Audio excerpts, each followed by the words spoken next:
Night Chill Audiobooks presents The Monkey's Paw, written in 1902 by William W. Jacobs. The Monkey's Paw. Outside, the night was cold and wet, but a fire burned brightly in the small living room of Laburnum Villa, where Mr. White and his son Herbert were playing chess. Mrs. White, a white-haired old lady, sat knitting by the fire, occasionally commenting on the game. "Listen to the wind," said Mr. White. He had made a serious mistake and wanted to distract his son's attention so that he wouldn't see it. "I'm listening," said his son, concentrating on the chessboard. "I shouldn't think he'll come tonight," said the father, his hand over the board. "Checkmate," replied the son. "That's the trouble with living here," Mr. White shouted with unexpected violence. "Of all the wet, isolated places, this is the worst. The path is a bog and the road's a river, but I suppose people don't care because only 2 houses in the road are occupied." "Don't worry, dear," said his wife. "Perhaps you'll win the next one." Mr. White looked up suddenly and saw mother and son look at each other quickly. He hid a guilty smile in his thin gray beard. "There he is," said Herbert, hearing the gate shut loudly and heavy footsteps coming to the door. The old man stood up hurriedly and went to open the door. He came back with a tall, well-built man who had small, bright eyes and a red face. "Sergeant Major Morris," said Mr. White, introducing him. The officer shook hands, sat by the fire, and watched contentedly as Mr. White got out some whiskey and glasses. After 3 drinks, the soldier's eyes became brighter, and he began to talk. The family listened with great interest to this visitor from distant lands while he spoke of his courageous adventures and his experiences of wars, plagues, and strange nations. 21 years ago, when he went away, he was just a boy in the warehouse," said Mr. White to his wife and son. "Now look at him." "Doesn't seem to have hurt him," Mrs. White agreed politely. "I like to go to India myself," said the old man, "just to look around a bit, you know." "You're better here where you are," said the sergeant major, shaking his head. He put down his empty glass, sighed, and shook his head again. "I like to see those old temples and fakirs and jugglers," continued Mr. White. "What was that about a monkey's paw or something you started telling me about the other day, Morris?" "Nothing," said the other quickly. "Nothing worth hearing anyway." "Monkey's paw?" said Mrs. White curiously. "Well, it's just a bit of what you might call magic," said the soldier casually. But the 3 listeners were looking at him eagerly. Mr. White filled his glass for him. "It's just an ordinary little paw to look at," said Sergeant Major Morris, taking it from his pocket. Mrs. White moved back with a disgusted look, but her son examined it curiously. "And what's so special about it?" Mr. White asked. He took it from his son, examined it, and put it on the table. "An old fakir put a spell on it. He was a very holy man, and he wanted to show that fate ruled people's lives, and that to interfere with fate only caused deep sadness. He put a spell on it so that 3 separate men could each have 3 wishes from it." His manner was so impressive that the others realized their careless laughter was not appropriate. "Well, why don't you have 3 wishes?" said Mr. White. The soldier looked at him as if he were a foolish boy. "I have," he said quietly, and his red face whitened. "And did your 3 wishes really come true?" asked Mrs. White. "Yes." "And has nobody else wished?" the old lady went on. The first man had his 3 wishes, yes. I don't know what the first 2 wishes were, but the third was for death. That's how I got the paw." He spoke so seriously that everybody became quiet. "If you've had your 3 wishes, the paw is no good to you now," said Mr. White at last. "Why do you keep it?" The soldier shook his head and said slowly, "Oh, just for interest, I suppose. I had some idea of selling it, but I don't think I will. It has caused enough trouble already. Anyway, people won't buy it. Some think it's all a fairy story. I and those who believe in it would try before paying me." "If you could have another 3 wishes," said old Mr. White, looking interestedly at him, "would you have them?" "I don't know. I don't know." Then he took the paw and suddenly threw it on the fire. With an astonished cry, Mr. White bent down and pulled it out quickly. "Better let it burn," said the soldier. "If you don't want it, give it to me, Morris." "No, I threw it on the fire. If you keep it, don't say that it is my fault. Be sensible. Throw it on the fire again."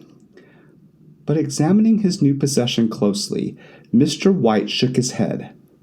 "How do you do it?" he asked Morris. "Hold it up in your right hand and wish aloud," was the reply. "But I warn you of the consequences." It sounded like the Arabian Nights. Mrs. White said as she began to prepare the dinner, "Why don't you wish for 4 pairs of hands for me?" Laughing, her husband took the talisman from his pocket to make the wish, but with a look of alarm, the sergeant major caught his arm. "If you must wish," he said aggressively, "wish for something reasonable." So Mr. White put it back in his pocket, and they all sat down to dinner. The talisman was partly forgotten for the rest of the evening as the soldier continued telling them about his exciting adventures in India. When he had gone, Mr. White said that the story of the monkey's paw was probably untrue, like all the other stories Morris had told them. "Did you give him anything for it?" Mrs. White asked him. "Oh, just a bit of money. He didn't want it, but I made him take it. And he tried to persuade me again to throw the thing away." "Of course we will," said Herbert ironically. "God, we're going to be rich and famous and happy. Wish that you were an emperor, Father, to begin with. Then Mother won't order you around." Mrs. White pretended to be angry at this and chased him around the table, while Mr. White looked at the paw doubtfully. "I don't know what to wish for, and that's a fact," he said slowly. "It seems to me I've got all I want." "If you could finish paying for the house, you'd be quite happy, wouldn't you?" Herbert said, "Wish for £200 then. That'll just do it." His father, in an embarrassed way, held up the talisman as Herbert, with a wink at his mother, sat down at the piano and played a few solemn notes. I wish for £200, said the old man distinctly. As Herbert played a loud dramatic chord, the old man suddenly cried out in a trembling voice. His wife and son ran towards him. "It moved," he cried, glancing with disgust at the object on the floor. "As I wished it, it twisted in my hand like a snake." "Well, I don't see the money," said Herbert, picking it up, "and I am sure I never will." "It must have been your imagination," said Mrs. White, looking anxiously at her husband. He shook his head. "It doesn't matter. Nobody's hurt. But it gave me a shock." They sat down by the fire. While the men smoked their pipes, the wind outside blew harder than ever, and the old man became nervous at the sound of the door banging noisily upstairs as it closed. An unusual and depressing silence fell on the family. Then the old couple stood up to go upstairs to bed. "You'll probably find the money in a big bag in the middle of your bed," Herbert joked as he said goodnight to them. He sat alone in the darkness, looking absently into the fire and seeing faces in it. One face was so horrible and monkey-like, he stared at it in amazement. When he realized he was still holding the monkey's paw, he quickly put it down and with a little shiver wiped his hands on his coat. Then he went up to bed. The next morning at breakfast, Herbert laughed at his fears of the night before. The winter sun shone in the room, which looked very ordinary now, and the dirty, dried-up little paw was still lying where it had been thrown carelessly. "I suppose all old soldiers are the same," Mrs. White commented. "Why do we listen to such nonsense? How could wishes be granted these days? And if they could, how could 200 pounds hurt us?" "Well, it could drop on Father's head from the sky," Herbert joked. "Morris said the wishes happen naturally," said his father. "So you think they're just coincidences?" "Don't depend any of the money before I come back," Herbert said, going to the door.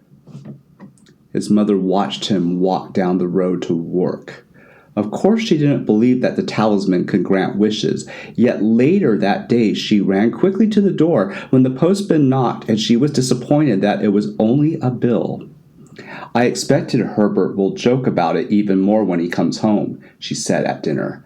"I expect he will," said Mrs. White, "but the thing moved in my hand, I swear it." "You thought it moved." "It moved, I tell you. I didn't think." "What's the matter?"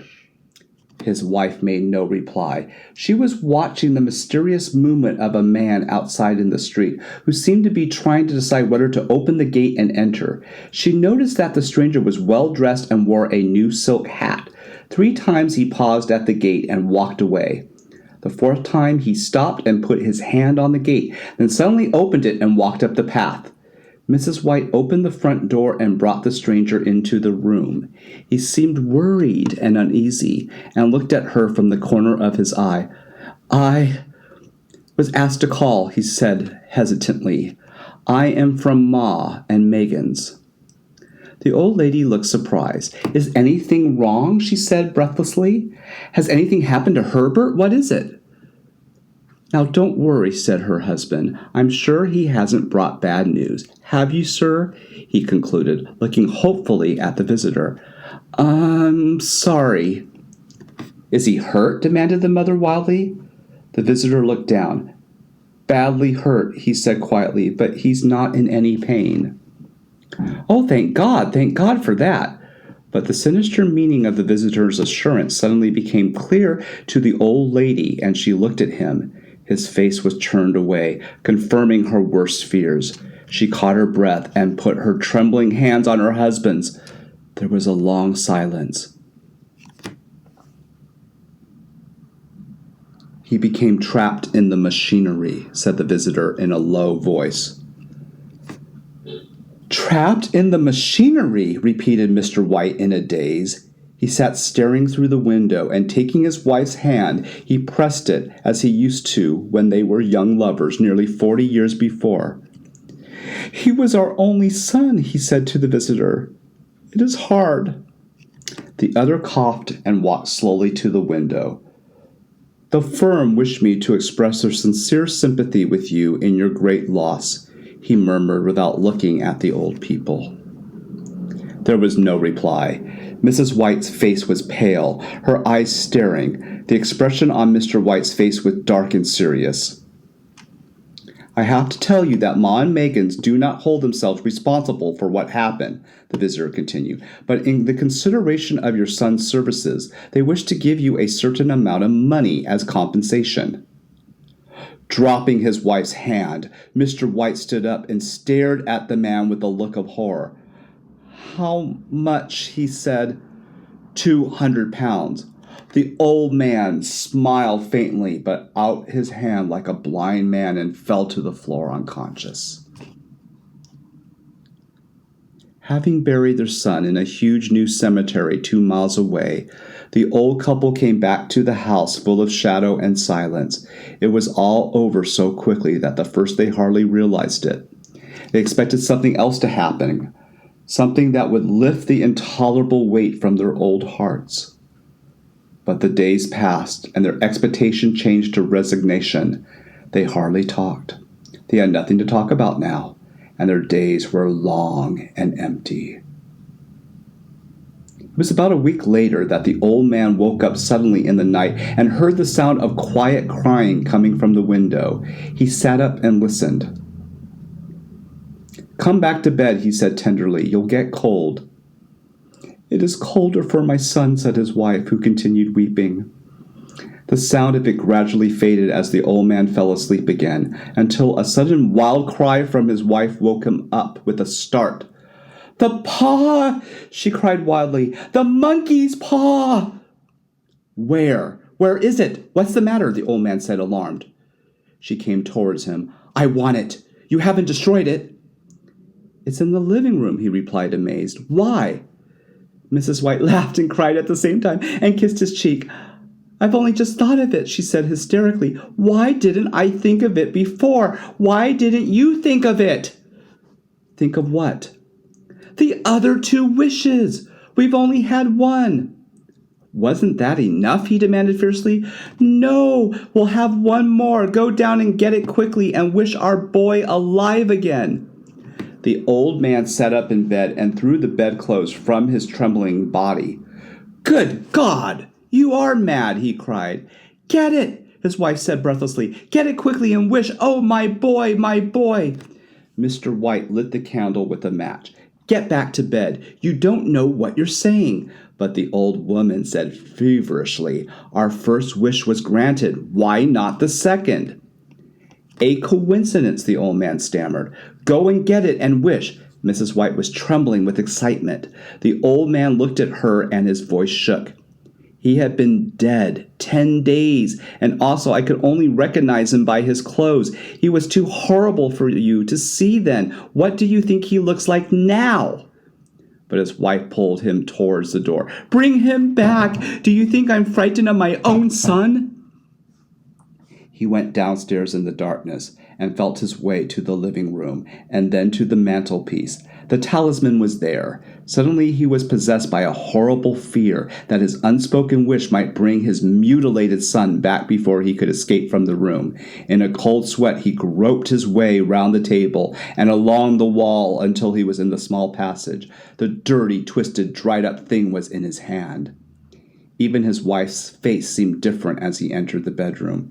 It was white and expectant, and her expression seemed unnatural. He was afraid of her. "Wish!" she cried in a strong voice.